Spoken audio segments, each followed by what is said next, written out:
Good afternoon, friends. In this session of marketing management, we'll be addressing on two key areas.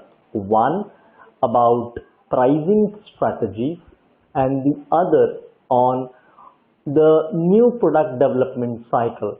How does the new product is developed over a period of time, and what are the developmental stages that are there in the evolution of any new product that is being evolved in the market. So we take off this session today. We'll try to inculcate new things. For example, we will get into the structure about when we talk of pricing strategies. Let me tell you that as far as pricing is concerned, there are internal and external factors involved. So you look at current times that is happening around. If you see, for example, the economy of Greece, when they want to go out of the Eurozone, the kind of financial crisis they are into, the political and the economic the turmoil that's there. So one are the external events that are there. Now it could be a political situation that is different as happens to any majority of African countries, maybe Zimbabwe, where the inflation itself is around 400%. Greece is a current European example, or any other country for that matter. So it could be a political situation, it could be an economical situation, it could be environmental factors. For example, if a tsunami strikes a country, hence these all things are interrelated to each other. So that we call this as systemic. So one affecting the other. So if this is the case, we need to understand that pricing for a company becomes crucial. Now, we have discussed in our earlier lectures that pricing and cost are two different things. And when I say pricing and cost are two different things, let's understand and reiterate the point that cost has to do with the manufacturing part, the actual cost implied or applied to the company, maybe by infrastructure costs, the overhead cost. That is a cost. Pricing on the other hand is different. That means pricing has to do with perceived notion. Let me be very clear, and once again let me reiterate the fact that pricing is something that has to do with what do you feel about it, what the customer feels about it. Hence, cost and pricing are two separate things. Now, when we say that there are two separate things, it needs to be understood that pricing, if there are two separate things, then any organization should have a pricing strategy. Now, and there are different things that comes into picture when we say of pricing strategies, and we will look into it as we move on. But understand that pricing definitely is different from cost, and we'll look into the various elements that affect pricing strategies as well. So as we normally start our discussion, we will get into things like, for example, we will look into the topics that really come up. Now that could be in terms of the outline, which we always start off with. Could be one, the new product pricing strategy. Two, the product mix pricing strategies.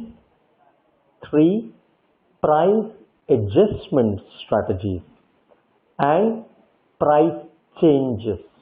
So these are the four different areas or headings under which we will discuss pricing strategies.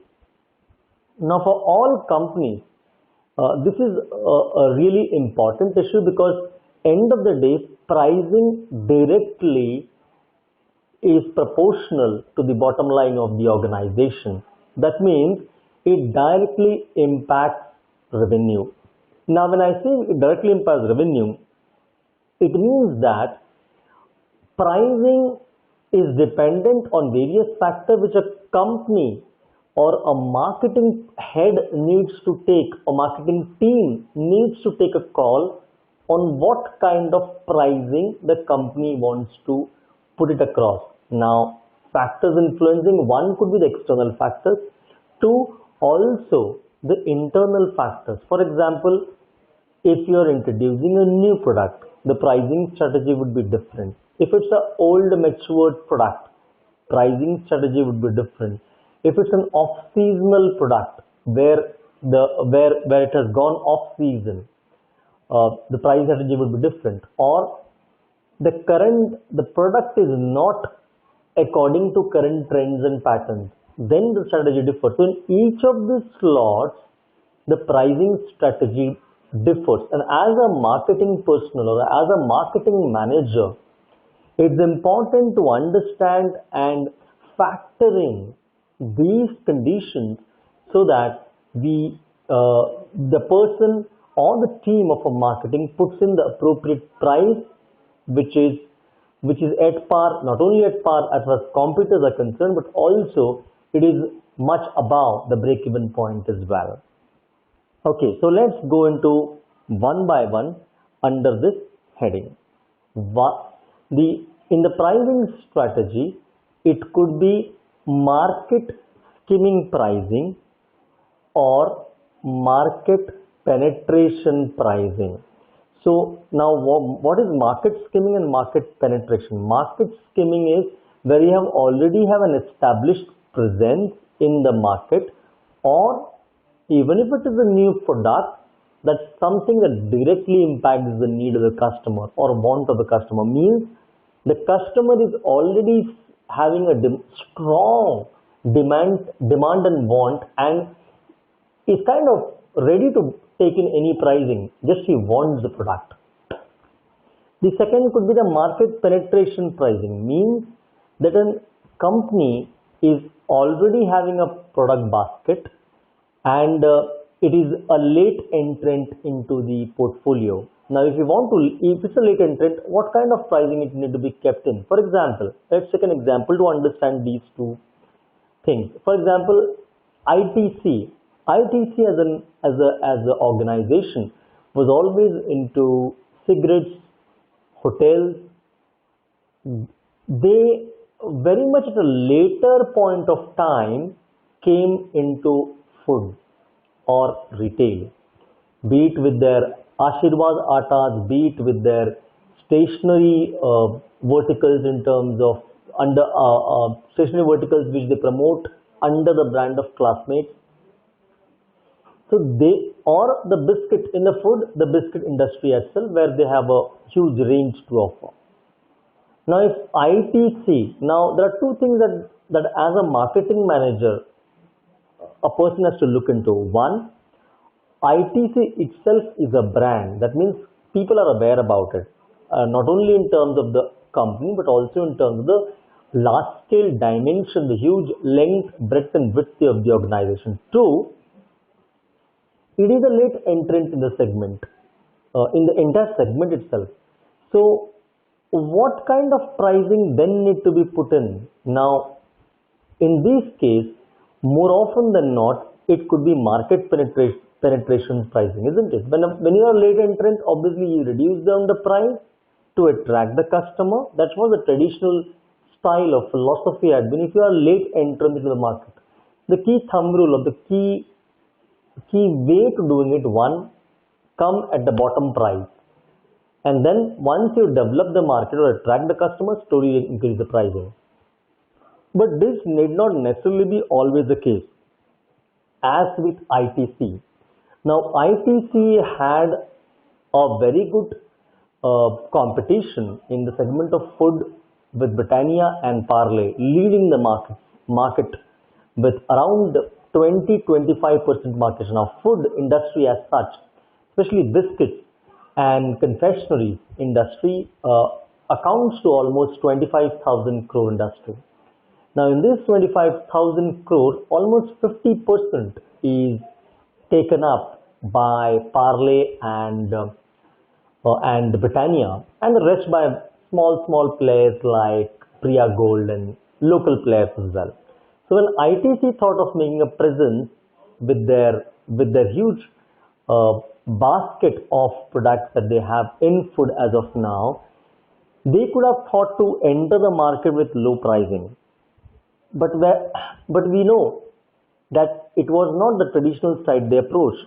So when we speak of either a market skimming pricing or a market penetration pricing, it could be different based on situation. So let's understand what is market skimming pricing and what is market penetration pricing. So when we say of market skimming pricing, it is a strategy with high initial prices to skim revenue layers from the market. So it is not the conventional philosophy that you enter the market at a low price, attract the customer. Market skimming is about you enter the market with a high price, gather the main chunk of it or the cream of the cake as they call it, and then maybe reduce the price as the market grows and matures. Now, normally market skimming as a strategy is applied by innovator companies or companies who have the first drive home advantage or the first launch advantage. Say for example, in these examples could be taken up in terms of say Apple. Now Apple, when they introduced their Android features of phone, it kind of changes the model every week. Now every week a new model comes up. So if every week a new model is coming up, they always are giving, say for example, currently i6 is going on. If you have seen the advertisement of i6, they have coupled up technology of the camera pixel one and also the sharpness and the adaptability of the iPhone, which always the Apple had. Now when Apple is given this kind of product, they always start with a high pricing to gather the customers. Now for Apple, there are many takers. So they want to skim away the main revenue from the high net worth customers in this case. This was about Apple. You can take the other examples, many other examples. For example, when Viagra, Pfizer's brand of for drug for erectile dysfunction, when Viagra was launched by Pfizer, now as you're all aware, Viagra as a product was actually came into discovery by a mistake. Now, having said that, when they understood that they were actually doing a research for a product for reducing the blood pressure, and this so happened that they have seen that the side effect of that drug called as sildenafil citrate, or Viagra as we more commonly known it, the side effect was it improved erectile functions. Now if this is the case, then they understood that why we can market this product in this area, and a lot of people around the globe, for example, people who are diabetic, people who are suffering from hypertension, people who are suffering from the quality of things as well, then when they introduced Viagra, they introduced a very high pricing. So there are various products and companies that introduce the product at a high pricing and then makes their presence felt. This is about market skimming pricing. Now in this, few things has to be clear. One, the product quality and image must support the price. Suppose example, if you are a new entrant to the market and your presence as such is not being aware, that means the brand equity of the product is not there, and if you're introducing the product at a high price, that might boomerang because no customer is ready to give a price at that high cost. Now understand, we have defined that right at the beginning, pricing is a perceived value. So perception could be about brand image, it could be about the significance, the meaning that people give to the value of the product or the brand of the organization. Now, if this is not met, people might not buy the high price product. So in the example that we took up of ITC, although they were late entrant to the segment, yet you will find they introduced in the food segment with relatively higher pricing. And especially if you see Parle products always have been the value for money kind of brand, very economical. Yet they pitched in with a cream segment of the industry with a high pricing or relatively high pricing, and yet could skim the pricing. So one, product quality and image must support the price. Two, buyers must want the product at the price. That means the product or the services that you are giving has to be valuable. Now, if it is valuable, customer at any cost would want it because that is satisfying maybe their need, want, or ultimately maybe the demand. Because world over, if you see, when Viagra was about to be launched, it was a huge hue and cry about the demand of the product. So buyers must want the product at the price. Third, the cost of producing the product in small volume should not cancel the advantage of higher pricing. Although the actual cost of the product might not be very high, because maybe since it's the initial segment, you're manufacturing in small quantity, and if you're manufacturing in small quantity, your infrastructure cost is not yet there. So that means your break-even might reach very fast. But you know that as the market grows, flourishes, if it is a real demanded product segment, then competitors will come in. Then maybe price cutting will happen. That time you cannot skim the market or you cannot take the cream of the cake. Now understand, friend, that when you speak of market skimming, it's about taking the cream of the market. That means you are getting the maximum ROI or return on investment of the product. Now it could be ROI for technology, it could be ROI for your technical know-how, it could be ROI for your infrastructure, it could be ROI for your just knowledge expertise, or ROI for special skill expertise. So based on any of these expertise, understand the cost of the producing the product in small volume should not be factored in. Even if your actual cost might be low, you can still put it at a reasonably high price to skim the market.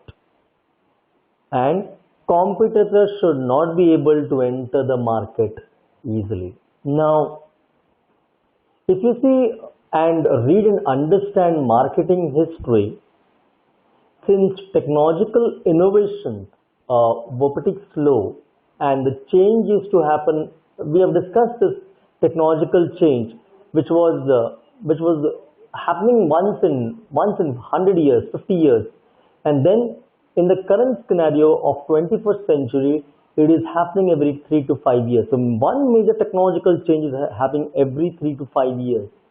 So where everything is revolving and rotating on its tip and toe itself. So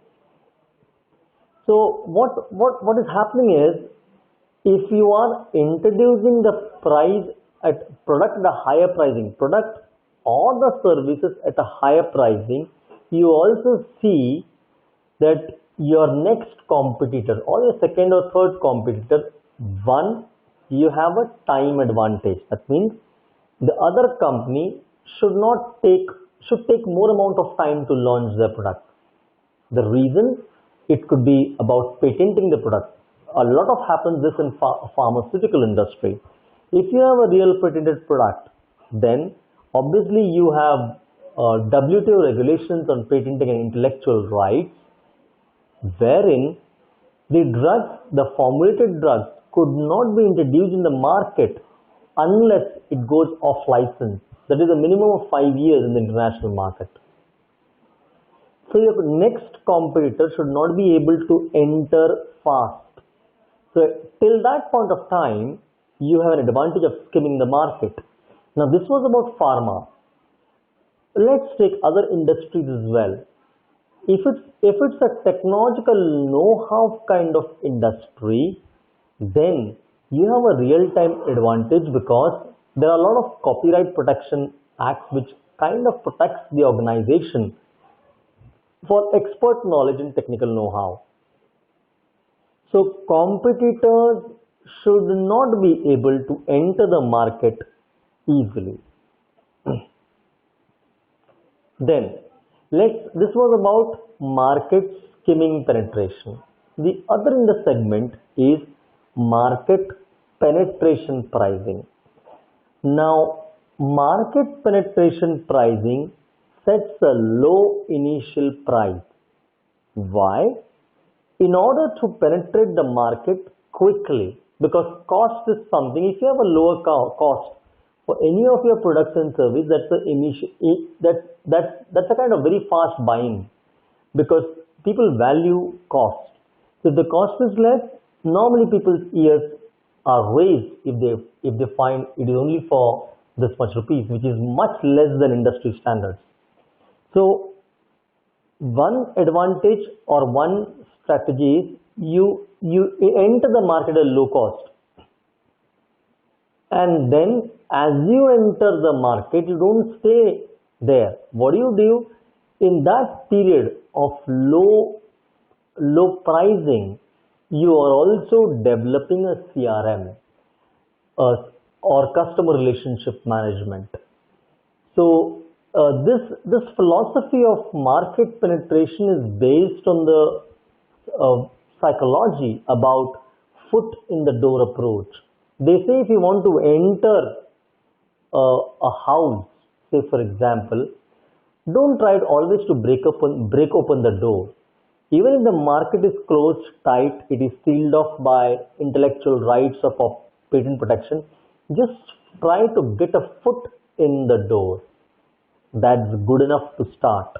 Now, foot in the door itself here in market penetration pricing means that you just lower down the cost, first approach the customer and let the customer taste your product.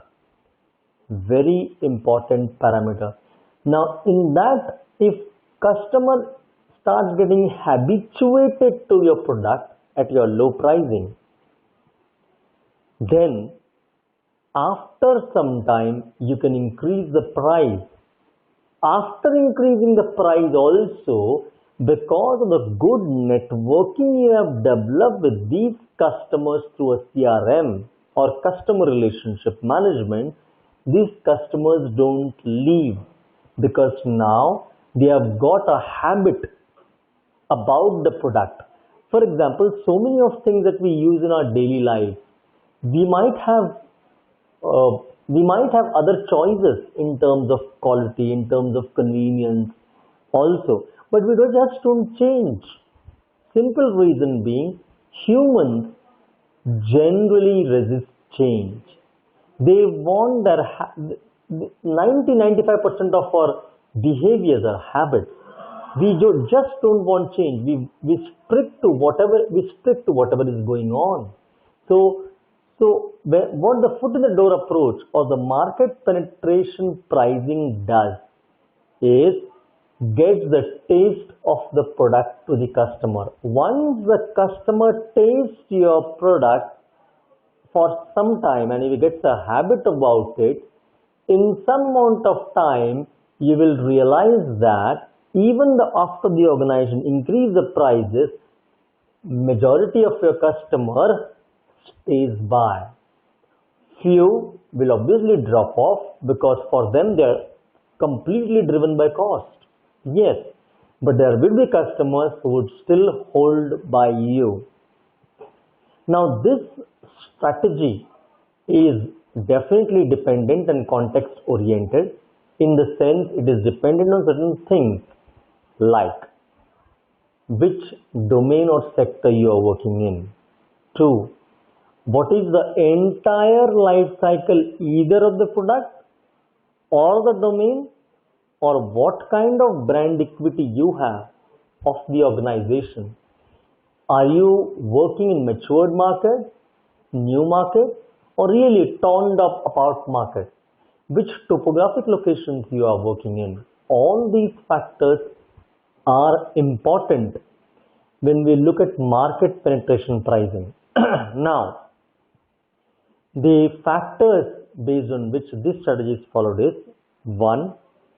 It definitely impacts markets which are price sensitive. Now, when we say of price sensitive markets, what do you mean by price sensitive market? It means that if as a marketing manager or a student of marketing management, you are very well aware about Maslow's hierarchy of needs. Now, Maslow's hierarchy of needs can be taken up on two factors. One is the individual factors where at the bottom of the pyramid is about the basic needs of food, water and shelter. The similar co-equivalent, if you draw of Maslow hierarchy, even from the organization perspective or from country's perspective, there are countries who lie at the bottom of the pyramid, means majority of people are still driven by these three forces. Now, these majority of times are the underdeveloped countries or even the developing countries as well, where the pricing or money really drives the majority of your decisions of your life. Now, these also need to be factored in when we are pulling in for market penetration strategy. So, market penetration strategy would work also. What this implies is market penetration strategy will also work very well in countries, Asian countries, much more, maybe few African countries as well. Need not necessarily for all, but in quite a number of places. So, simple reason being, for them it's a very price sensitive market. 2.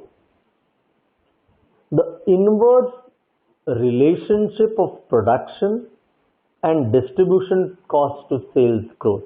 Now, we all know that the production and distribution costs are inversely related. So, when we are talking of market penetration, we all know that as your market sells, as your product or services sell more, and since the economies of scale also start working on, automatically you are getting a price advantage because it is working on economies of scale. Low prices must keep competition out of the market. We also ensure in this that whenever a company is introducing the product at a low pricing, it also means that it has to see there should not be other players coming in fast with an undercutting prices. That might really hamper the strategy, because suppose if you are a tire manufacturing company, now there are big players in tire manufacturing company, right from Apollo, MRF and to the best of things.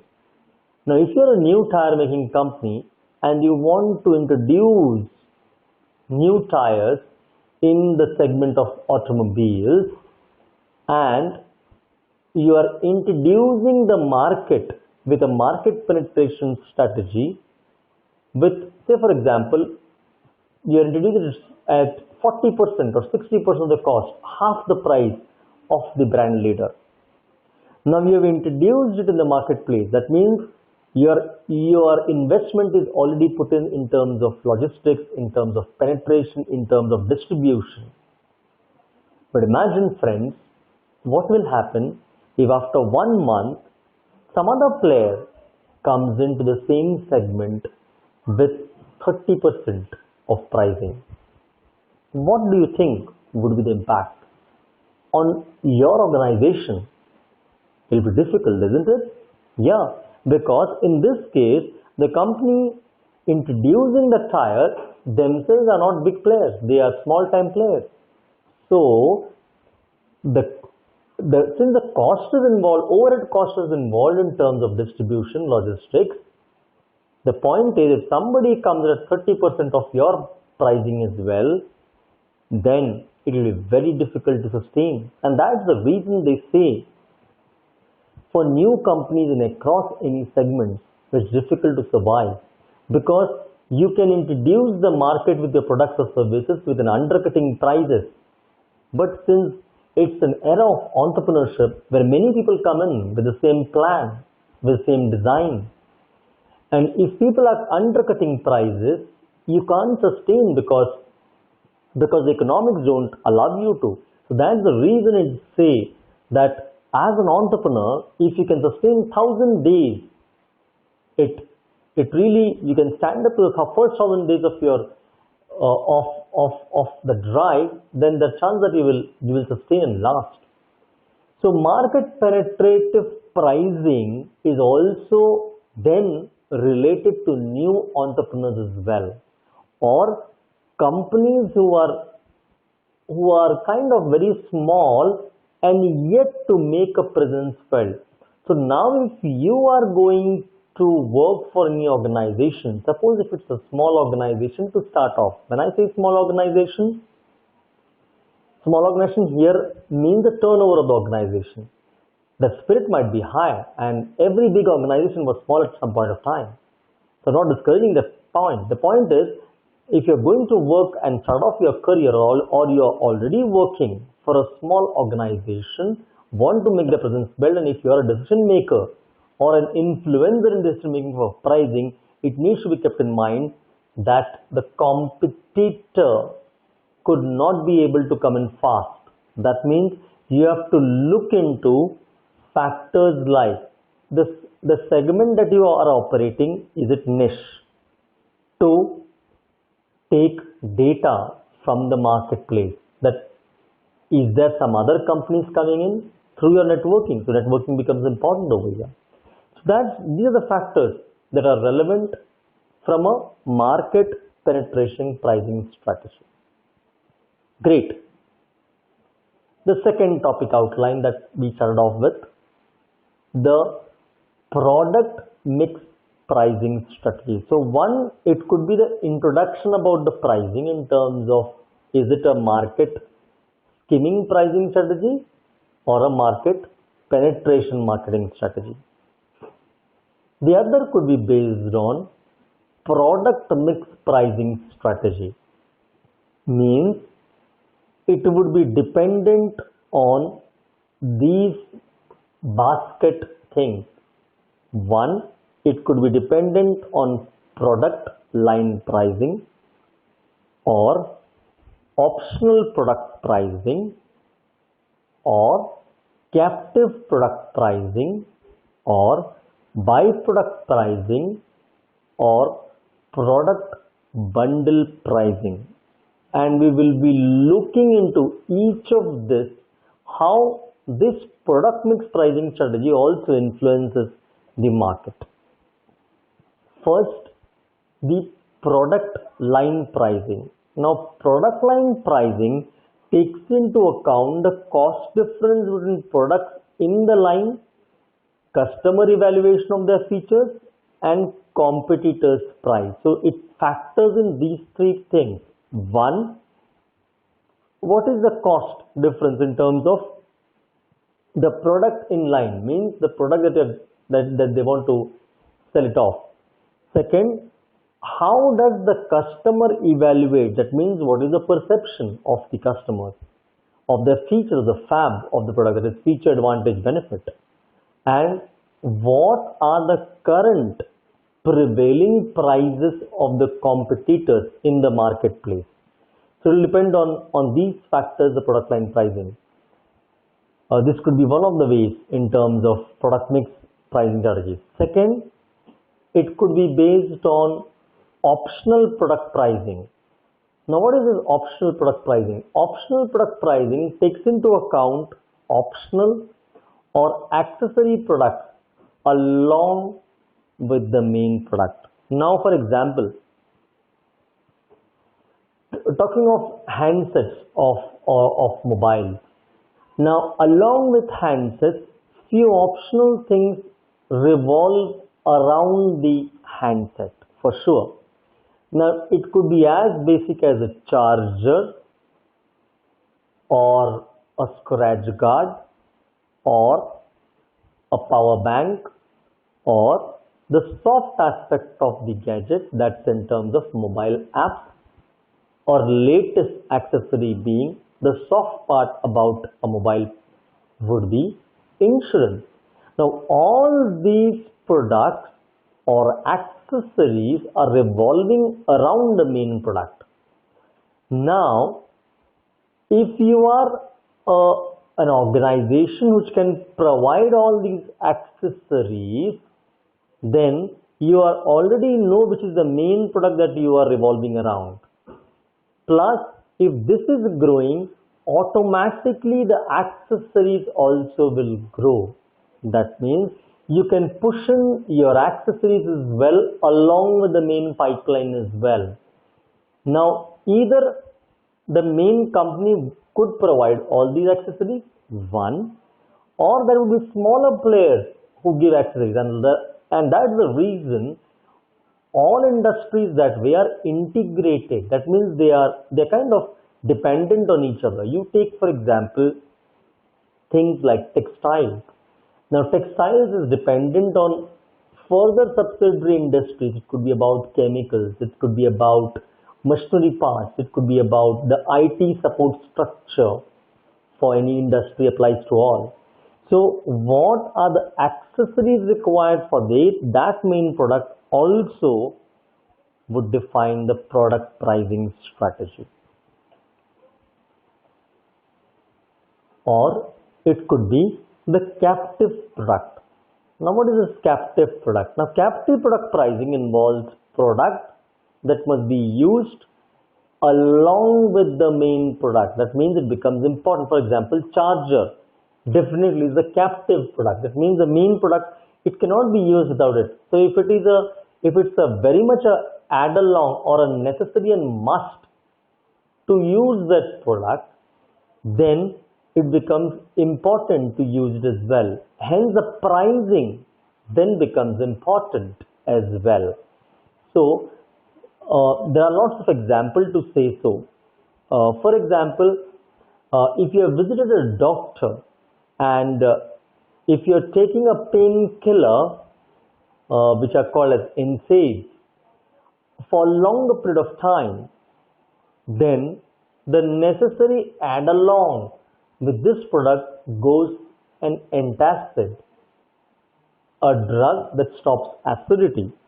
So all people in pharma business know that if NSAID or a painkiller is given, especially for a patient for a longer duration, say for example arthritis, osteoporosis, or an accidental trauma or a fracture.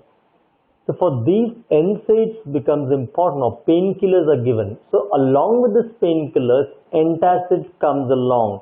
These are captive products as well, based on which the pricing strategy revolves around it. Or the pricing strategy could be a two-part pricing. That means involves breaking the price into fixed fee and variable usage fee. Now let's take an example to understand two-part pricing. For example, mobile service providers. Now when mobile service provider design the package based on which they are going to sell their plans to their customer, they always have, if you are going for a postpaid slot of mobile services, then they always, for postpaid, they have a fixed rentals, as they more commonly or more colloquially being called fixed rentals. And in that fixed rentals, they have the inbuilt plan, this much calls free, this much SMS free, this much data free. Over and above that, suppose if you exceed that limit of value, then you have an additional cost to pay. That pricing is different from the main pricing. Say for example, the call rate. for, say for example, a 299 plan. An example, for 299 plan which Vodafone has, say for example, they will say in that 299 calls it is 1 paise per second. Anything above it goes above 500 calls or 500 rupees of call, then the pricing changes. Now pricing could change based on, if it's a mobile plan, for example, data usage. Now if you're going for a 2G plan or a 3G plan, so they will give a ceiling about it. So you have this much GB free. About this data usage, you will be charged so and so kbps or mbps per second or minute as per the schedule. So there are two variable plan. One is a fixed plan and the other is variable usage fee. Or the other product mix pricing strategy could be a by product pricing. Now, by product pricing refers to product with little or no value produced as a result of the main product. Producers will seek little or no profit other than the cost to cover storage and delivery. So these are the byproduct pricing which are actually the products with little or no value produced as a result of the main product. And there are lots of examples to this where the byproduct is just produced where there is no extra cost involved for the producer. Say for example, a sugar plant. Now, if you see jaggery, when the wine is distilled or when alcohol is distilled from a sugarcane molasses, then jaggery is a byproduct of wine distillation, because that's the scrub or the waste product as far as distillation is concerned from a sugar plant. But that's where you get a byproduct. So after once you have distilled the alcohol and the sugar out of it, you have a byproduct, jaggery as a waste. So which we know it's not a waste, which we use in our edible things. So is it a byproduct? So if it's a byproduct, the pricing also will differ. Reason? Because the manufacturer has not invested extra money or overhead cost for that particular item. They just come along with it, and hence the pricing could differ because there is no extra overhead pricing for it. Or in the product mix pricing strategy, it could be product bundle pricing, which combines several products at a reduced price. So what we give over here as product bundle pricing is a basket. A simple co-equivalent or a metaphor, if I am to say it, for example, if you go to a restaurant, and in a restaurant, if you order individually, that means you order, if you're ordering a la carte, the prices of the roti, chapati, naan, say for example, would be different if you order in a la carte. But suppose if you are taking a basket of it, that means in that basket from a restaurant perspective would be a mix of each of these. It could be 2-3 naans, it could be 2-3 chapatis, it could be 2-3 kulchas or parathas. So it's a basket. That pricing, if you account to, would be much less than if you individually would have purchased. So now this applies to many things. I gave a very common example. The other examples could be if you're going to buy an automobile, four-wheeler. Now in automobile, various associate functions get tagged along. Maybe the accessories get tagged along. Insurance gets tagged along. It could be also in terms of post service as well. So all this could be a bundle pricing as well. Now bundle pricing is applied for many things as well. For example, bundle pricing, class A bundle pricing is applied in tourism industry. Now that's where the concept of package came in. Package.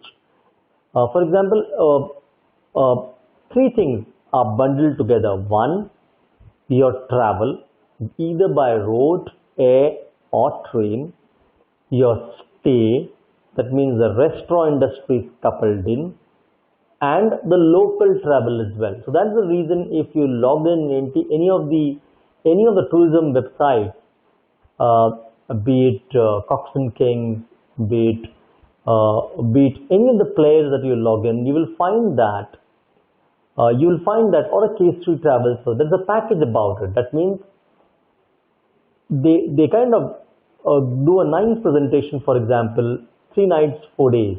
So it's a package involving right from home to home. It could be factored in various products like your travel, your accommodation, sightseeing, food, different industries. But they are coupled in together under one umbrella. And if a state government does it, and that's what many state government does it, for example, Kerala Tourism has a tagline about God's own country, and they have combined all these three and gave it as a product bundle. And a lot of state governments now have started up, but first one to start up was Kerala Tourism, and now we have with Maharashtra, with MP as well, Assam as well. This days you will find the ad, and lots of countries also, be it Australia, come to New Zealand, isn't it? So a lot of these are actually basketed price of product bundle pricing. So one we saw was product skimming strategy and product penetration strategy. Second, we got into the product mix strategy. Third area of pricing strategy would be the price adjustment strategy. Now, price adjustment means it presupposes that your product is already there in the marketplace.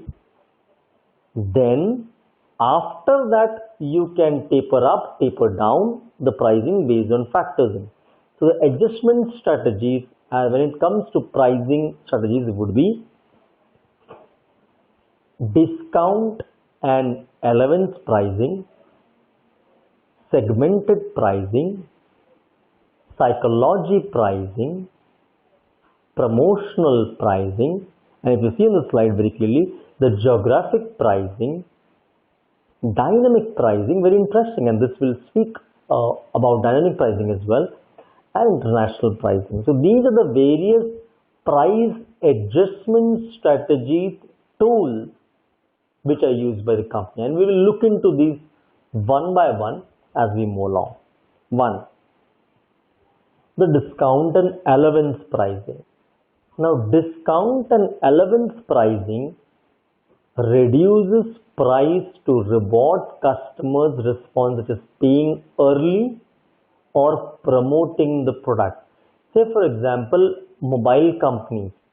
Majority of these companies have this discount and allowance pricing. That means if you are going to pay the bill before this date, you get a 1% discount.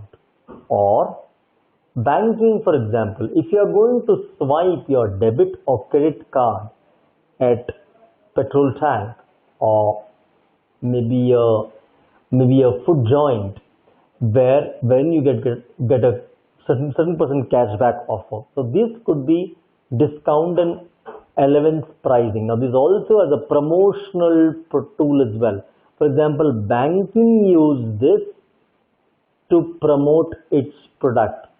One, to the channel partners. It could be a petrol pump outlet. It could be a shopping complex, and they are connected to the customer as well. So that's how discounts and allowances are used.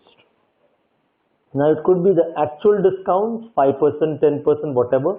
It could be allowances. For example, coupons, free coupons. For example, majority of companies, Future Group for that matter.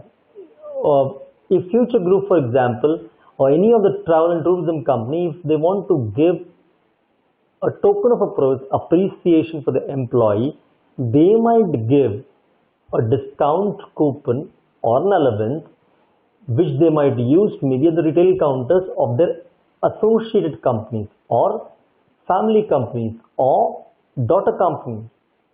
So that's how you use discounts and allowance. The second factor is segmented pricing. Now, segmented pricing is used when a company sells a product at two or more prices, even though the difference is not based on cost. Now, segmented pricing happens because of various factors. For example, if you're giving a discount for that matter, the cost remains same for the company. But if it's, for example, Amul milk, now Amul milk is being sold across the country and across the globe, in fact. Now, different pricing happen because also the segment which it belongs to. Now, segment could be based on, for example, Amul Taza would be different, Amul Gold would be different. So, there are different segments about it within the category itself. So, how you are using these adjustments as well in your pricing also matters. Then, to be effective, say for example, in the segment pricing, few things are important. The market must be segmentable. That means if you are going to offer two pricing, then obviously you should have two different set of customers. Based on paying capacity, it could be preference, it could be taste allocation, it could be geographical allocation, whatever the case may be. The segment must show different degrees of demand, and hence we give a different pricing altogether. Now, watching the market cannot exceed the extra revenue obtained from the price difference. So, in the segment pricing, you have two different set of customers, and hence the pricing is different, and the demand also is different. So, either it could be about the packaging. When you say of segment pricing, we also speak about their pack size. For example, parachute oil, now, or shampoos for that matter, or be it a Pantene or Clinic Plus or any of these. So, we have, when a sachet is there, when any shampoo falls down to comes in a sachet format, that's maybe a 50 ml, 100 ml, 5 ml if it's an oil, then the product, the overall price looks small. Say for example, shampoo is available at 1 rupee, 2 rupee, and the bottle seems at that point very expensive. They are the same product, but just because the volume, the price has changed, because if you calculate this into ml, the pricing is different. So why this is accounted to? Because for certain group of customers, this segment arises. Now, a person belonging to countries where it is a developing node might not maybe afford to buy a full bottle of shampoo, and he might prefer to go buy a shampoo maybe every alternate day, or a toothpaste maybe weekly. So small pack sizes is one of the classic example of segment pricing, and also it must be legal as well, because there is a pricing difference. So it must come under the regulation of the market as such. The other is psychological pricing. Now, psychological pricing occurs when the seller considers the psychology of prices and not simply the economics. What does it mean? It means that, for example, a Mercedes or a BMW or a Ferrari. Now, all know, if we apply logic to the equation, it has the same engine, it has 4 wheels, it has the same function as what a Maruti or a Volkswagen would give. But we know that there is psychology pricing, because people who want to buy a Mercedes or a BMW, somewhere when they buy it, it's not about the vehicle then. It's more of the meanings that they have associated, the higher meanings that they have associated with the product.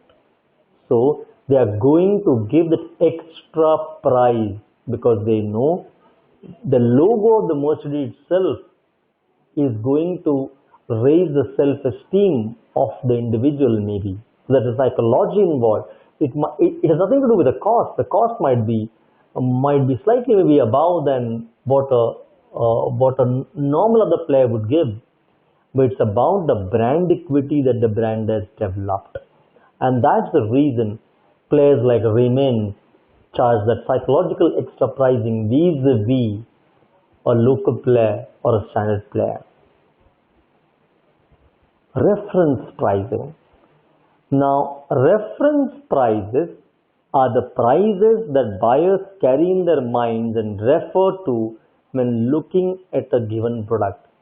Now, every product category has a reference pricing. That reference pricing, we all know, for example, if you are going in industry of automobile, we all know that, this much CCF engine, by and large, a mid-sized car, depending on the country which you belong to, would cost this much amount of dollar or rupees, which applies to all segments. For example, if you are going to buy a toothpaste, or if you are going to buy a washing machine, or a refrigerator, or a television, we know around what prices it would be available generally. So we have a point of reference. So when we have a price adjustment strategy, we need to look into what is that reference for the customer. And how do we get this data? We get this data either through research, either through database management. That means we do a lot of sample survey, pilot tests, but these data is really important before going on to decide the actual price as well. Also in reference pricing, noting what are the current prices available and remembering what were the past pricing that is available for the segment, and also assessing the buying situations as well. The other is promotional pricing. Now, promotional pricing is when prices are temporarily priced below list price or cost to increase demand. So sometimes certain products, this is as equivalent to market penetration pricing, but market penetration pricing generally lasts for a longer period. But promotional pricing, we know it's for a very short duration. For example, it could be a festival offer, it could be New Year offer, it could be a Christmas or Diwali offer. So we know, yes, so whenever any celebrations happen or any festive comes, or Eid comes, or Diwali comes, or New Year or Christmas comes, all retail outlets, be it of food, be it of textiles, be it of garments, be it of electronic items, be it of retail, big banners comes in, 50% sale or up to 50% of sale. So these are all promotional pricing being used as a price adjustment strategy. Now, possible impact is lost leaders as well. There is no lead in this segment. Special event pricing, as we have discussed about the event, it could be cash rebates. For example, there is a rebate on cash. So if you're giving things and there is no credit line offer, that means generally the market, depending on the industry, there are credit advantages. Credit advantages means once you buy the product, you can pay maybe in 15 days, maybe a month. So when you're going for a B2B or business to business kind of selling, normally credit days are there. So from the main organization maybe to a wholesaler, there are few credit days. But if the company thinks that the company wants to take advantage of the situation, and the wholesaler also can put in some cash, so it could be cash rebates available, or it could be low interest financing. So what a lot of banking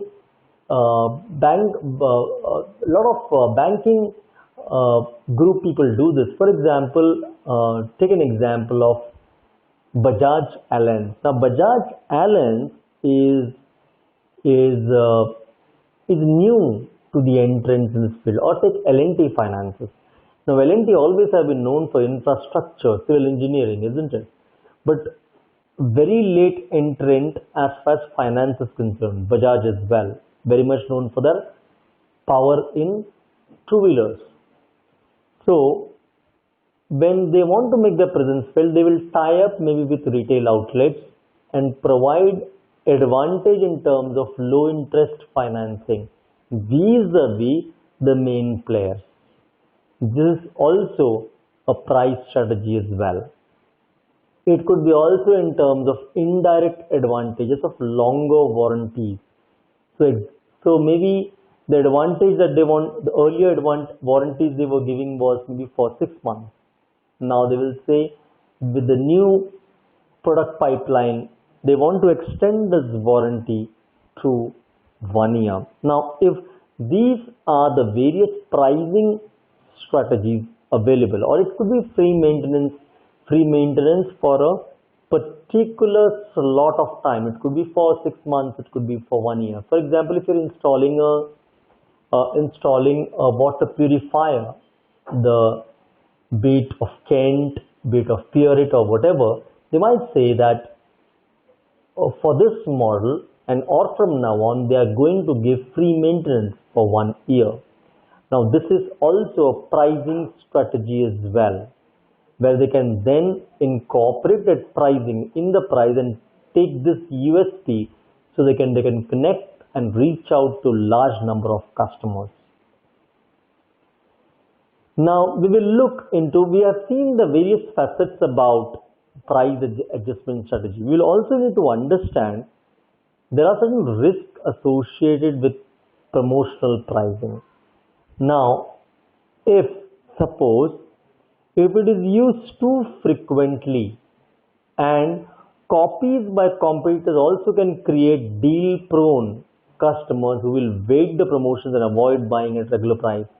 Suppose if company as a pattern, it is giving the promotional pricing every 3 months.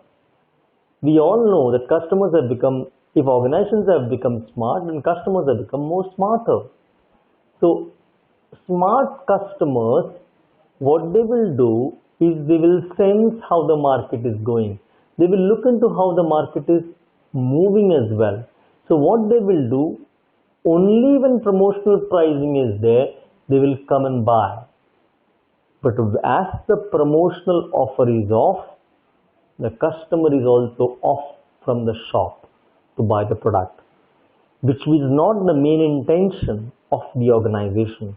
The organization main intention is promotional pricing is a foot in the door approach. That means they want the customer to walk in, or they want to give services, give a taste of it so that they get the habit about it. But smart customers, since they know the pattern, since they know every Diwali or a festive offer, the promotional pricing has to come every 3 months or 4 months.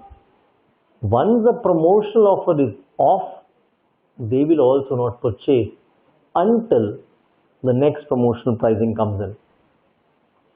So if this pattern is followed, then it becomes very difficult for the organization and they need to look into these aspects of it. It could also create price wars.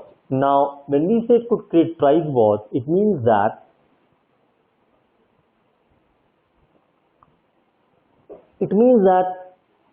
if there are few players and they are continuously giving promotional offer every alternate month or every quarter, end of the day, these two players or these two organizations are cutting on their margins or cutting on their profits, which the customer is going to take advantage of, because they know one promotional offer stops, the other going to start.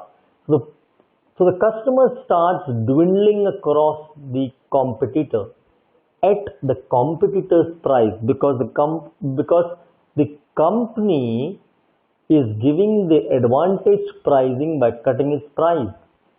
So it could create price wars as well. The other pricing, as far as pricing strategy, could be geographical pricing. Now, geographical pricing is used for customers in different parts of the country or the world. It could be FOB origin pricing, or it could be uniformed deliver pricing, or it could be zone pricing. So when we speak of zone pricing, there are a lot of SEZs that are available, or special economic zones available across the globe. It could be a state initiative, it could be a national initiative. So a lot of IT companies are given the SEZ uh, advantage, or special economic zones that are created, where advantage is given to the organization if they build a plant over there, or if they operate in that zone. Then they are given tax rebates, or the structuring of the tax, they are more softer to those companies. So hence these companies can either start their venture, one, or they could get much profit out of it, and they could share that profit to the customer as well. So this could be about zone pricing as well. Or it could be basing point pricing. Now basing point pricing is the minimum pricing under which they will not go, or it's called the lower ceiling pricing. There is also advantage from the organizational perspective as well. Or it could be freight absorption pricing. We'll go into these one by one of these geographical pricing. One, FOB origin. Now FOB here means free on board pricing. What does it mean? It means that goods are delivered to the courier, and the title and responsibility passed to the customer. That means the goods are delivered till the point it's on board, it's the company's responsibility. But after that, as far as delivery is concerned, it is the customer's responsibility. The second could be uniformed delivery. Now, uniform delivery pricing means that the company charges the same price plus freight to all customers regardless of location. So if there is a product of international appeal and it's going internationally across to different parts of the globe, then all the freight expenses of cargo or of air cargo, it is being taken up by the company. So what happens is the main pricing remains the same. So the geographical location doesn't matter wherever the company is based. But if in case of FOB origin, say for example, if you want to compare these two pricing strategies, in FOB origin, for example, where the company is based, or more proximity the country is located to the main company, then those people will have the advantage, because the freight charges in the first one are borne by the customers who are going to receive it, and the pricing goes up in FOB origin. It could be zone pricing. Now zone pricing means that the company sets up two or more zones where customers within a given zone pay a single total price. Or it could be a basing point pricing. Now what is this basing point pricing? Now basing point pricing means that the seller selects a given city as a basing point. Very important point whenever we are looking at companies that are operating in multiple states or multiple countries. So in basing point pricing, the seller selects a given city as a basing point and charges all the customers the freight costs associated from that city to the customer location, regardless of the city from which the goods are actually shipped. For example, let's take an example. For example, a company is into production of battery cells. Now, this company operates across all the, suppose take example of India. They are operating in all states of India. Now, this company who is into manufacturing of battery cells thinks that they will take Assam as the basing point pricing location. That means till the point the product reaches Assam, all the freight charges would be borne by the company. But after that, that means from Assam, if he wants to move to other 7 northeast locations, say for example, it's Tripura, for example, Sikkim, or other locations of Agartala, for example, the capital of Tripura. Now, if for all these locations, when the end product, that means the battery units, when it reaches the end locations, apart from Assam to these locations, the freight costs are borne by the customer. That means the pricing goes up a bit for this location.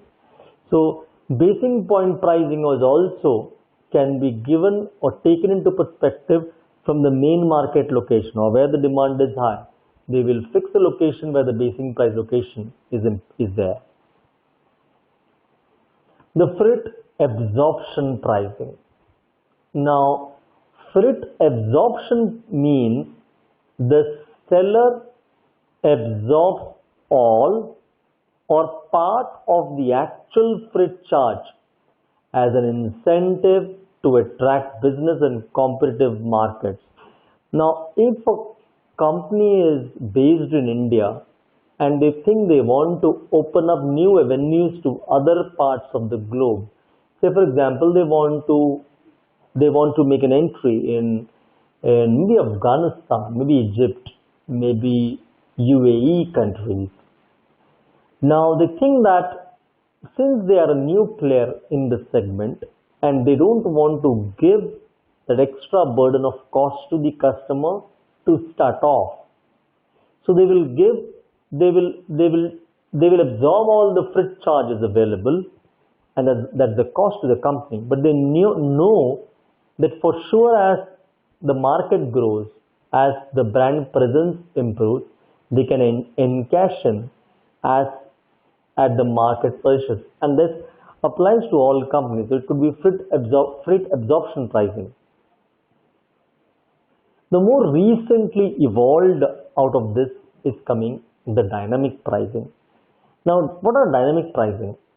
Dynamic pricing is when prices are adjusted continually to meet the characteristics and needs of individual customers and situation.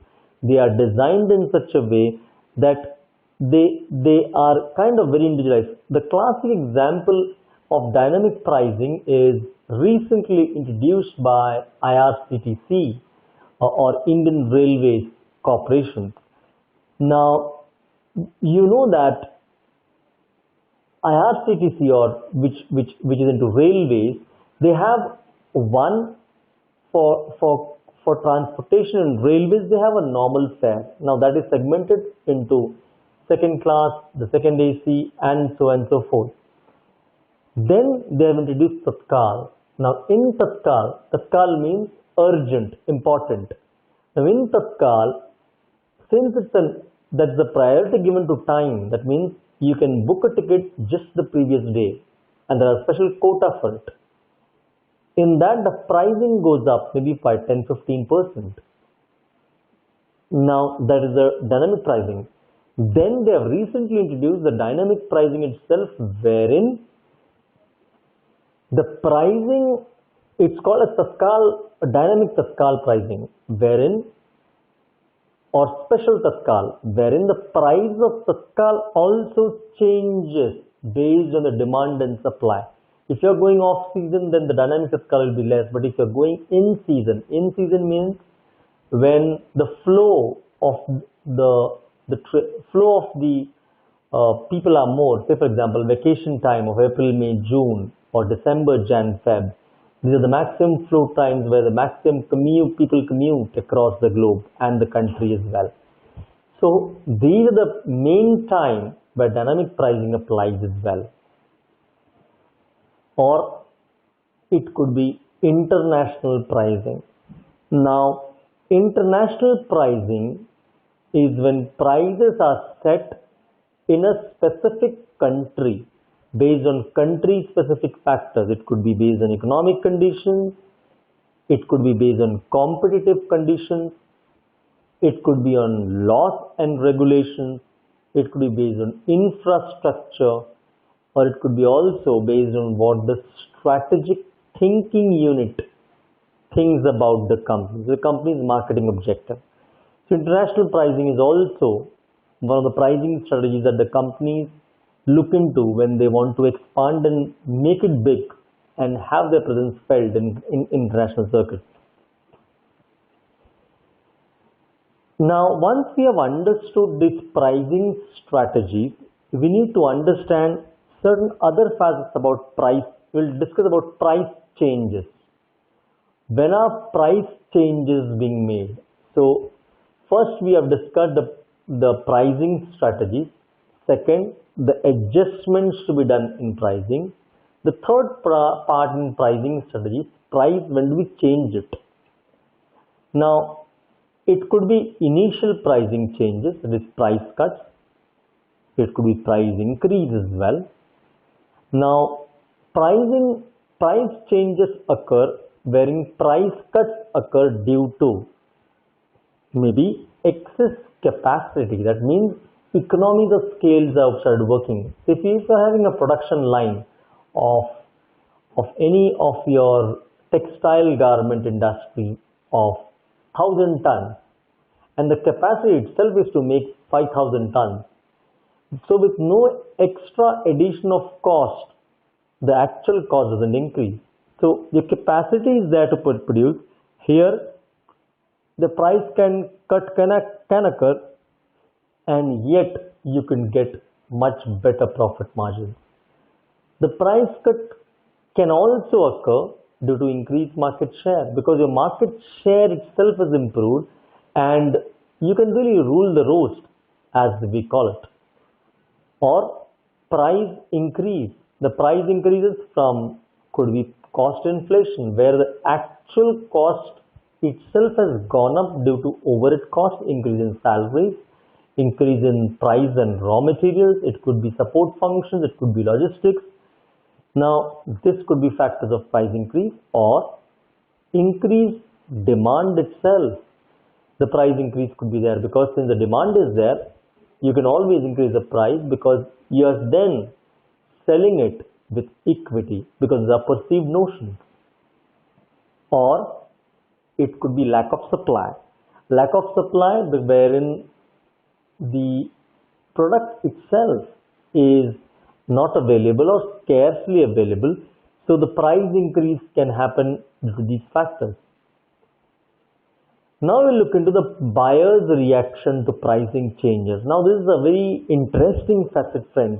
If you look into this slide carefully, you'll find that the price increase, if you see the buyer's reaction, the normal reaction is whenever price increase, the normal first-hand reaction that the customer is thinking is the product is hot. That means whenever, say for example, even a small shop owner, if he increases the price, a first reaction, the customers have gone up and that's the reason it has become hot. So the product is hot, or the other perceived notion could also be that the company is too greedy these days. Whenever a price cut is there, that also customers think. One, the thinking could be new models will be available. Two, models are selling well and hence they could reduce the price. Or the factor could be if the price is reducing, maybe your quality is an issue. So whenever pricing comes down, the one tangible that people normally think is quality is also coming down. And the reverse is also true. Sometimes if you're not really much aware about the brand, and if you know that the cost is high or the price is high, the customer invariably draws an inference that the quality would be good.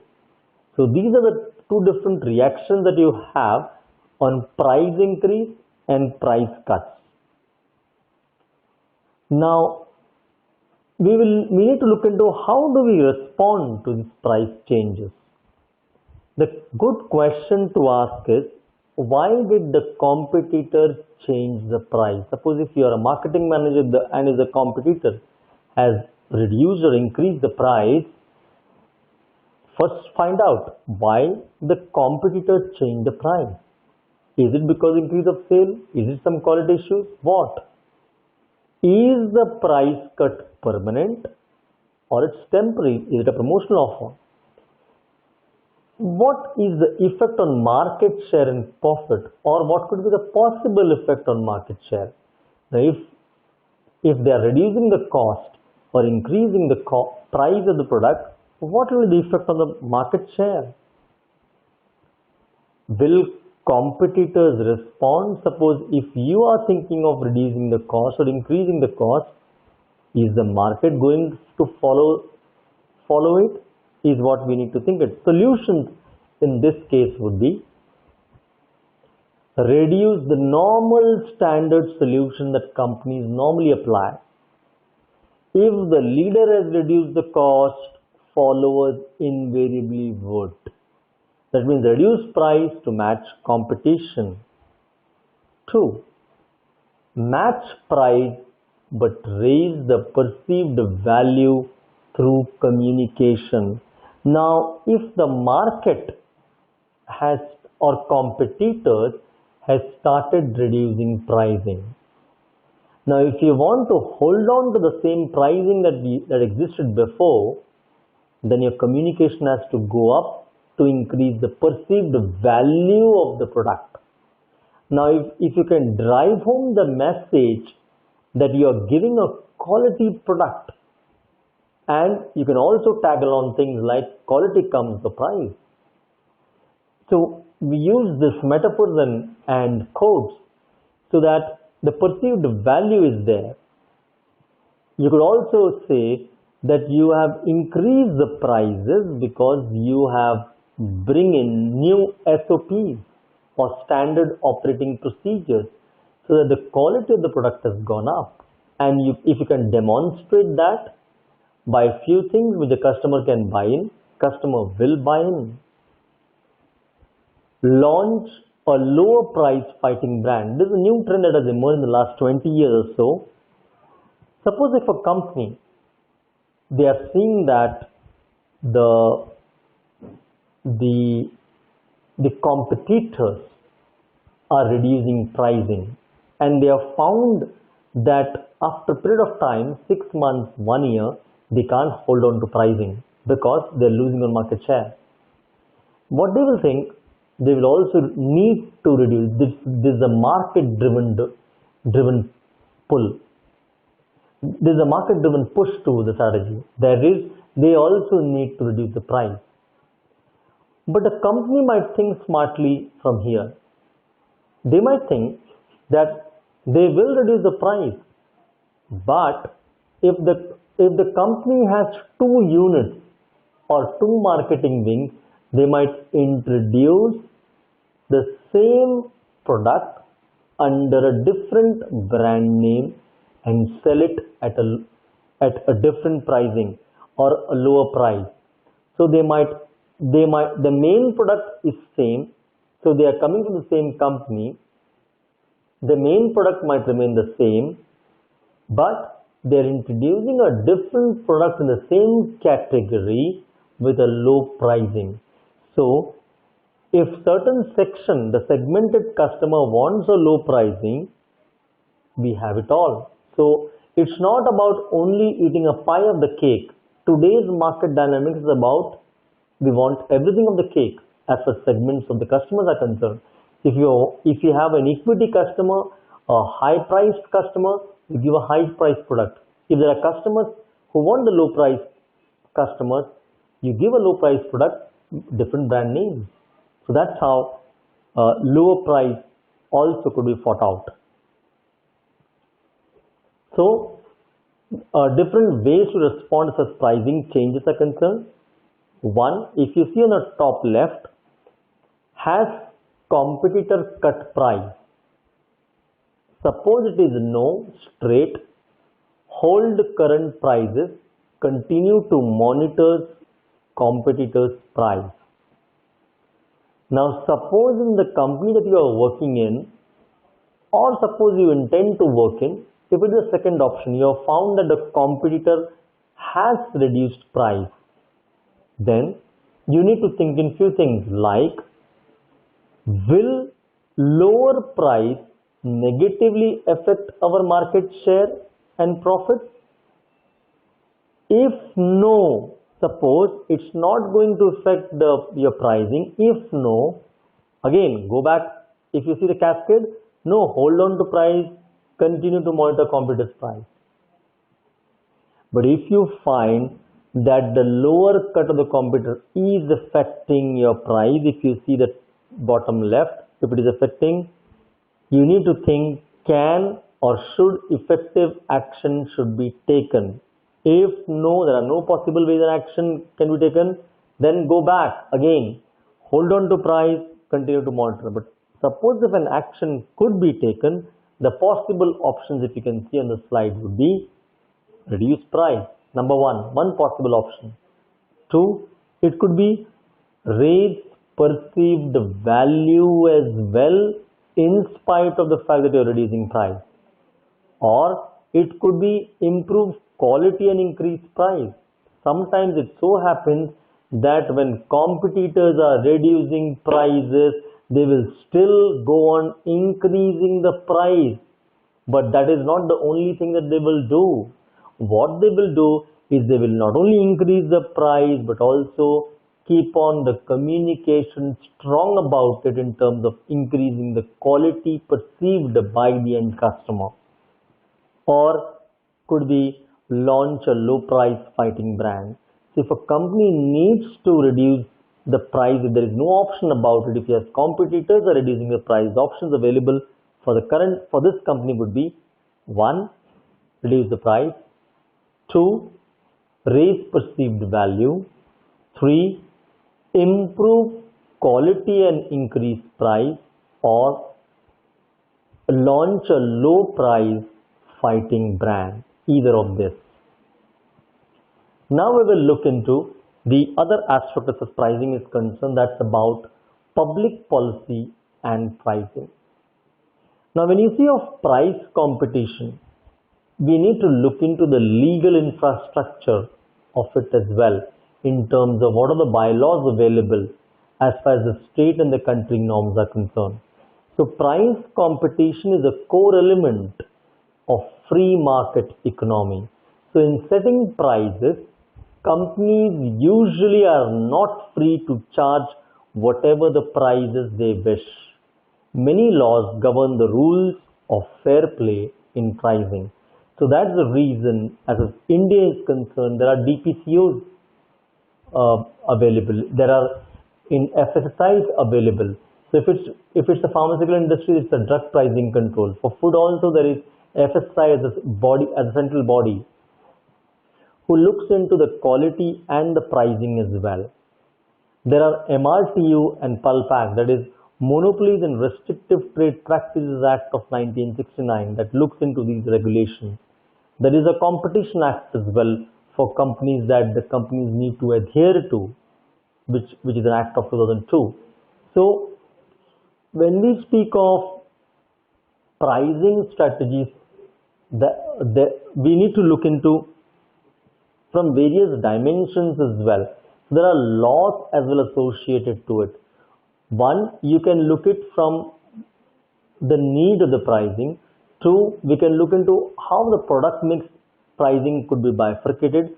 Three, we can look at what are the price adjustments pricing that could be looked into. We could also look into under what situation the price cuts need to be there. Now, we will look into the few public policy and pricing. The salient features of the Compensation Act are anti-competitive agreements, wherein this is part of company policies as well, where just for the competitive structure you cannot bring down the prices or increase the price. So there are anti-competitive agreements. There is prohibition of abuse of dominant positions by an enterprise. There are regulation of combinations such as acquisitions, mergers, joint ventures, takeovers and amalgamations. So whenever there are a merger, then acquisition and amalgamation, and this is the period when these happen. This is definitely the period when these kind of things are happening. So when these kind of takeovers or mergers and acquisitions are happening, companies can't take advantage of the situation. There are bylaws to govern it. Under the MRTU and Pulp Act, acts such as misleading consumers about the prices at which goods and services are available in the market and false offers of bargain prices are considered to be unfair trade practices. For example, banking industry, they might say they are giving a housing loan or car loan for as low as 6%, but in effect, if you see, that might not be 6%. End of the day, the customer might land up at giving 10% or 12%. So there are lots of things you cannot make false promises about it. So there are MRTU and Pulp Act to regulate it. The Consumer Protection Act is as there of 1986, which also safeguards the interest of consumers as well. So you cannot just say and market and advertise a product saying that you will get this benefit. You have if a consumer thinks that this was wrongly published, marketed and publicized, he can take legal action against the Consumer Protection Act. Then there are predatory pricing as well, or selling. Now in predatory pricing and selling, it provides services with the intention of actually reducing competition or eliminating competitors, which is not permissible under the MRTU and Pulp Act or the Compensation Act. So just because, for example, they say that the big fish easily eats the small fish, yes or no? And in this kind of industry where if you as an organization, if it's very big in size, the chance of the big fish eating the small fish is very much there. So what a big fish can do in any kind of industry is really reduce the price. And if it is going to reduce the price far below it, the lower or the smaller fishes or smaller companies can't afford it at all. And that might be a challenge. So there are predatory pricing available as well, which acts as a support function here as well. With advancement in technology and additional concerns such as scanners, fraud are also on the rise as well. So what we have tried to see in pricing strategy in the last hour and more than that, hour and a half maybe, is one, what kind of pricing strategy a company might take. Two, we have looked into product mix basket strategy. We have looked into what kinds of pricing adjustment strategy. It could be discount, allowances, cash rebate or so.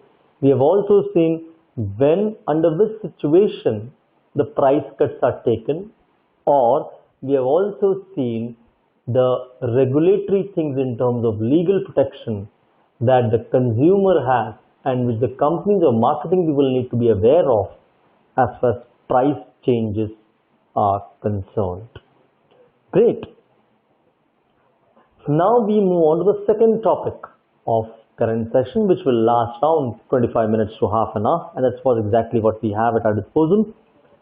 We will look into the new product development and product life cycle strategies. We will try to also correlate the pricing over here as well. So whenever a new product comes up in the shelf, there are few things that the companies need to be taken care of. The topic outlined for this presentation or this session is new product development strategy, new product development process, managing the new product development, product life cycle strategy, additional product and service considerations as well. Now, two ways to obtain new products are, so if a company intends to get a new product, the two classical ways: one, acquisition. It refers to buying of a whole company or patent or a license to purchase someone else's product. So you are taking it as it will. You are not developed it. You are not groomed or nurtured a product through its life cycle. You just bought the product itself. So Tata's buying the Jaguar plant is one classic example of acquisition to make a strong presence felt in the international circles of motor industry.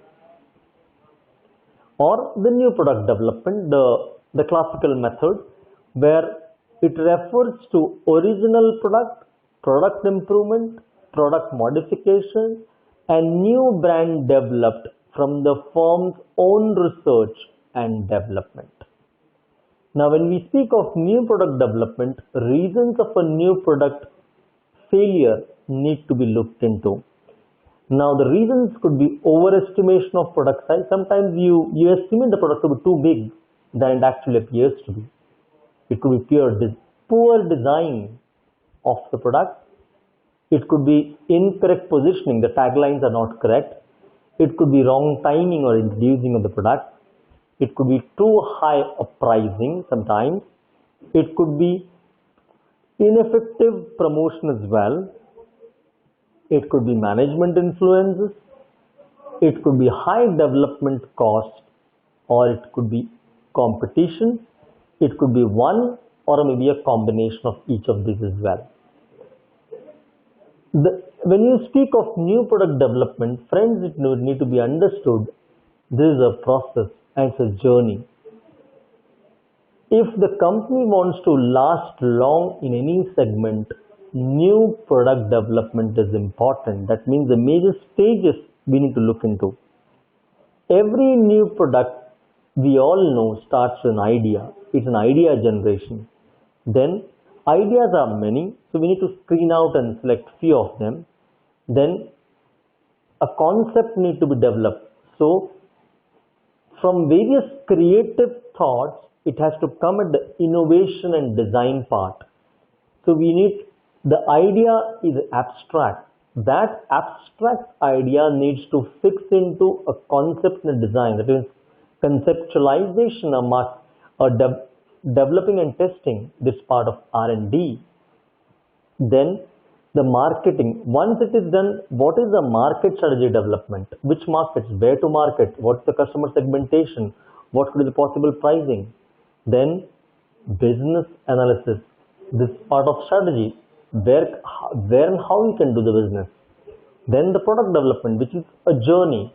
So you need to develop the product in terms of what is its product line, the length, breadth, what possible pricing to be kept in, test marketing, that is pilot testing the product, and definitely after that, commercialization the product. So these are the major stages in new product development. We will look into this one by one. One, the idea generation. Now, idea generation is a systematic research for new product ideas. That is, the source of new product ideas could be internal or external. Now, when we talk of internal resources, internal refers to the company's own R&D team, management and staff, and intrapreneurial program. That means they have an entrepreneurship driven team, part of R&D. It could be also not part of R&D. They are into idea generation, or it could be an external source. Now, external source refers to source outside the company, such as customers, competitors, distributors, suppliers, or outsourced design firms as well. The idea generation could be from these all places. Then the next step comes is the idea screening. Now, idea screening identified good ideas and drop poor ideas. Our WW screening framework stands for R, is it real? Now, is this idea can be boiled down to anything tangible? 2, W, can we win from this? And the third W is it worth doing? That means, can we add value to customers at the end of the day is a critical question that needs to be asked. RWW. Okay, so then the concept development and testing. In concept development and testing, where the product idea is an idea for a possible product that the company can see itself offering to the product. Now, in a concept development, it is important that it has to boil down to a product. Idea, you have dropped it, we have kind of, it is a kind of conceptualization into a physical tangible form. It has to come into a product or the actual services. It has a physical appeal to it. Then the concept is a detailed version. When we speak of any concept, it needs detailing.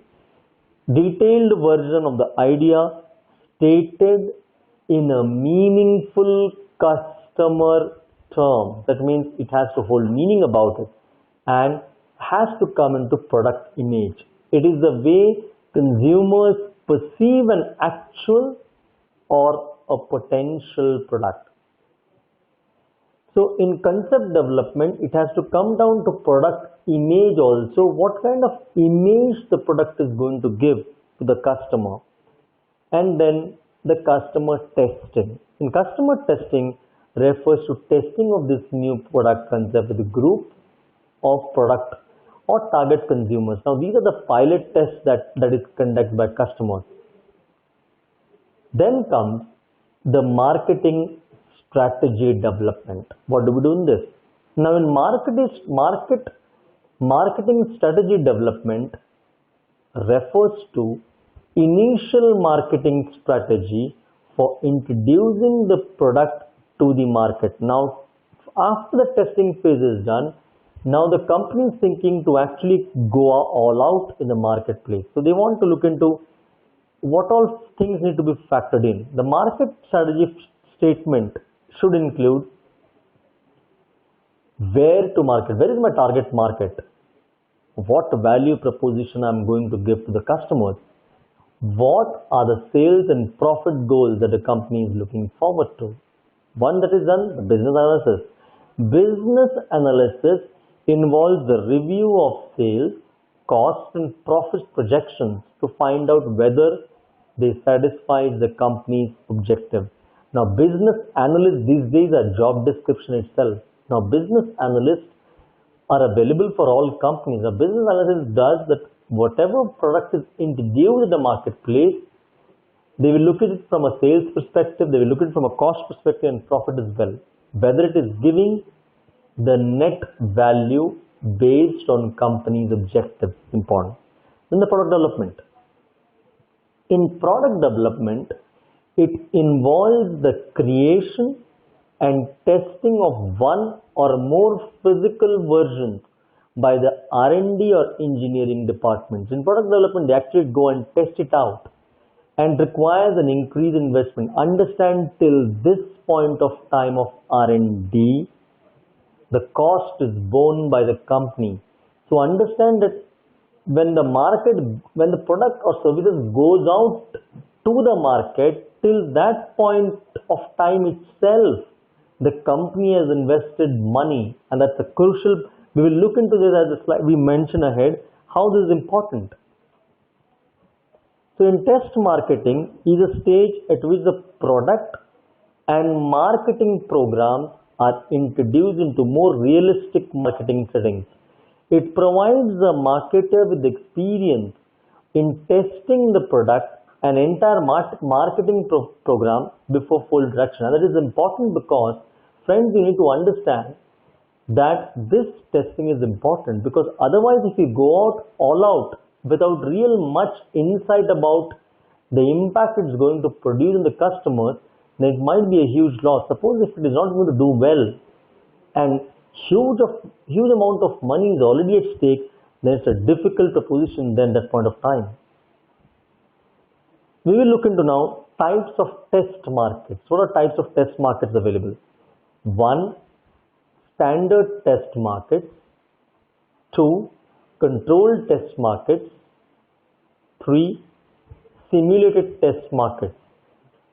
Now, advantages of simulated test markets. Simulated, I just want to explain a bit. Simulated are the actual scenario is depicted as if it's born real. So it's a kind of sample case study.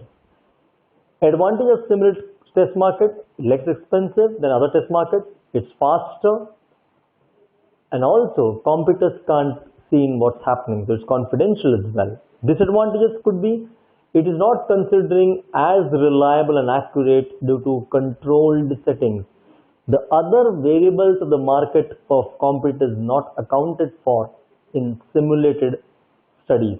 The market strategy development. So when firm test market, what things happen? One, new product with large investment is there.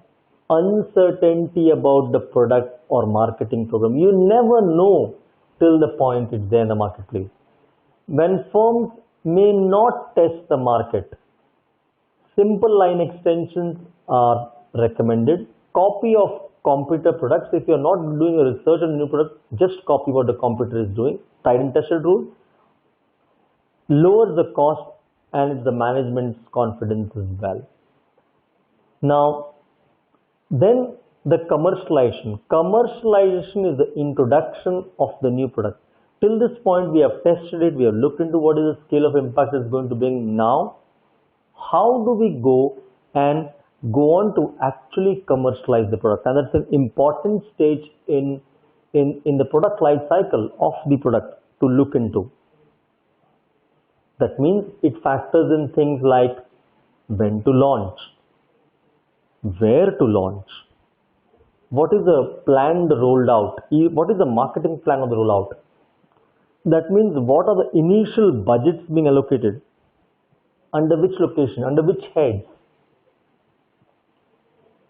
Successful new product development should be understand as far as products are concerned, it always needs to be customer centered.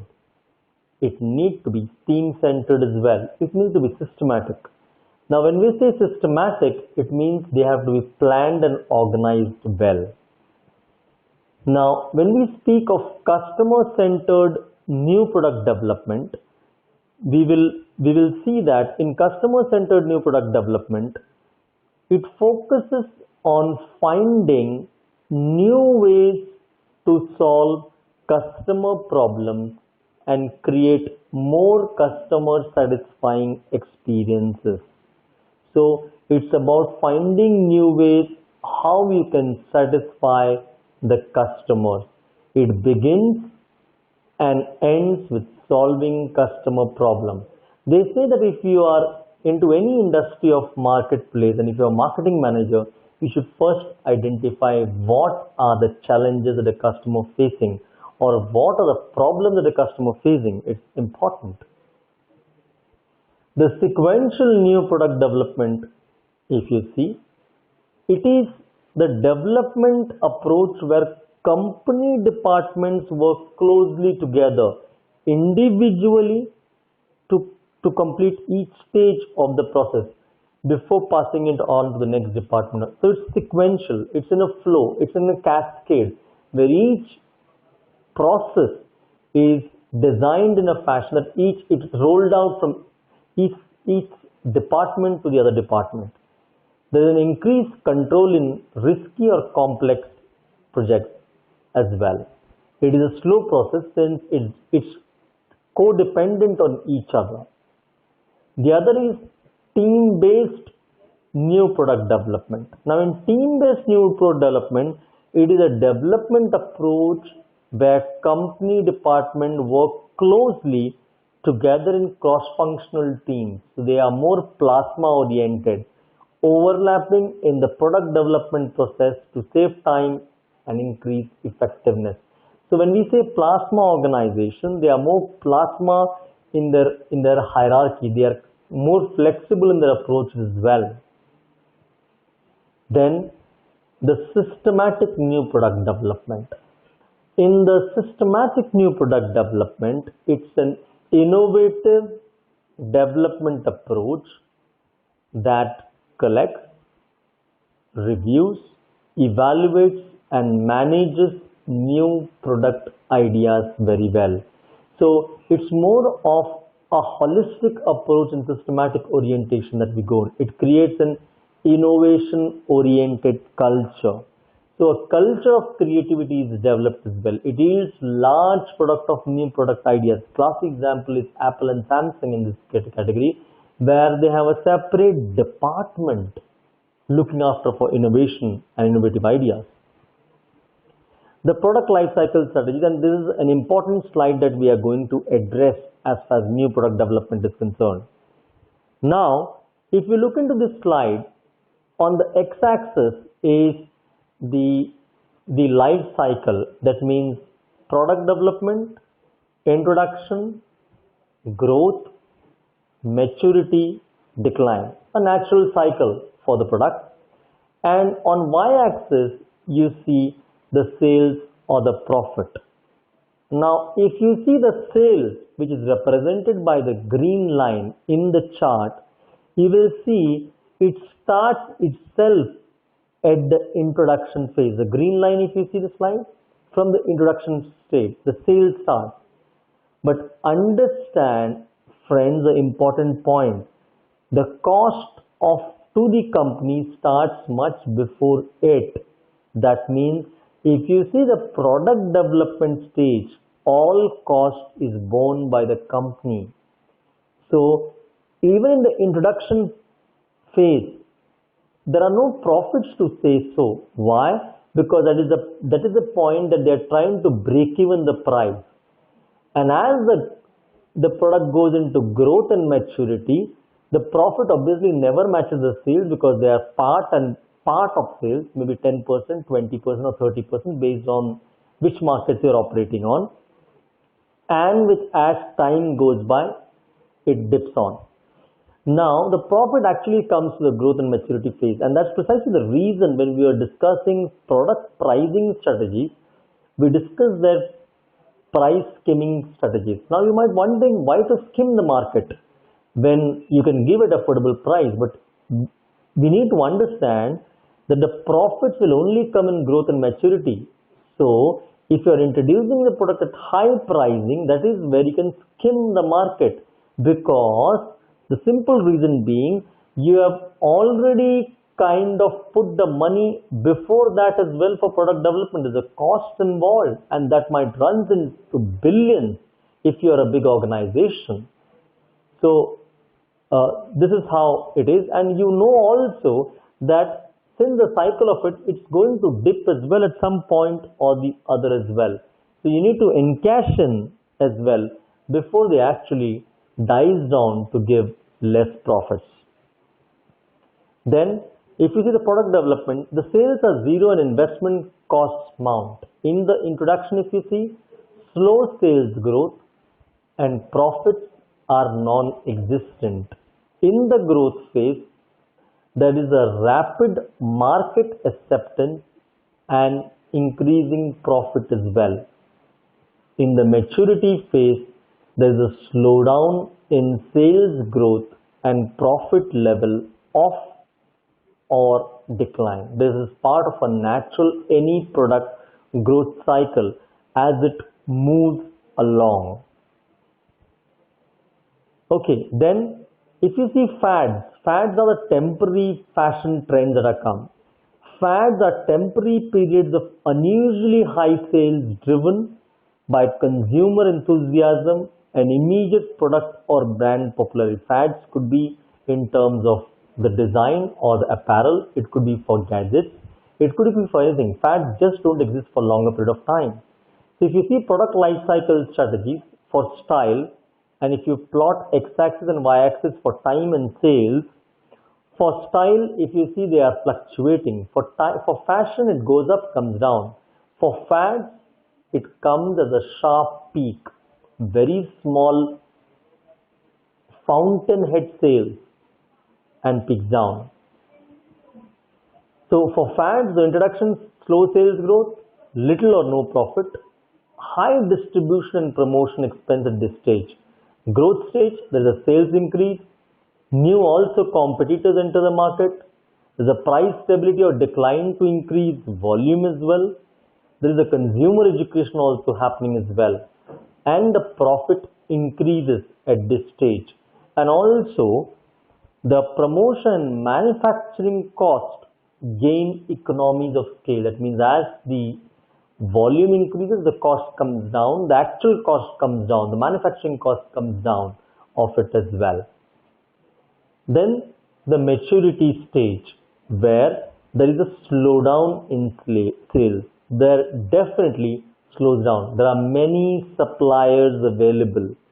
There are substitute products as well, or accessory products as well available. The overcapacity leading to competition as well. Factors window maturity phase, which are also a challenge. Now, if you can superimpose the BCG matrix, you will find that this is the cash cow phase. The sales are slow, but still you can milk the cow, as they say, by the BCG matrix. The increased promotion R&D to support sales and profit as well. This is where the company funds its R&D team or R&D portfolio. The maturity stage, modifying strategies. If you see in this stage, there are market modifiers, product modifiers, or marketing mix modifiers. And then comes the declining stage for any product life cycle. In the decline stage, it is difficult to maintain the product. 2, there is a harvest the product, which is commonly seen. Then the drop of the product as well. Now, drop of the product might lead to the final exit of the product as well. So, if you want to see the summary as well, if you want to superimpose that, sales of profit, if you see the product development and introduction phase, there is definitely a cost involved to the company, but in the growth and maturity part is where the organization reaps its maximum cream, and as it declines, it sees to it that they either think about reducing investment in the product or also how to eliminate the product itself. Now, additional product and service considerations, the product decisions and social responsibility as far as the product is concerned. Now, there are public policy and regulations regarding developing and dropping products, patents, and quality and safety. For example, we mentioned as far as drug products patents are concerned, that it goes on till a certain point of time. For example, there are GATT regulations for it. Now, for drugs, for that matter, if it's a patented product, there is a period of 5 years being given for patent products. During this phase, this is where no other competitors can introduce new products in this segment. Then the additional product and marketing service challenge. Now, the challenge in this kind of phase, which we'll always see, is about 1, determining what products and services to introduce in which countries, standardization versus customization, packaging and labeling. So, if you see overall, in these international scenarios, you will find this kind of challenges shaping up as well. So, in this section of the lecture, we have seen how the new product life cycle is there, and we have also seen how as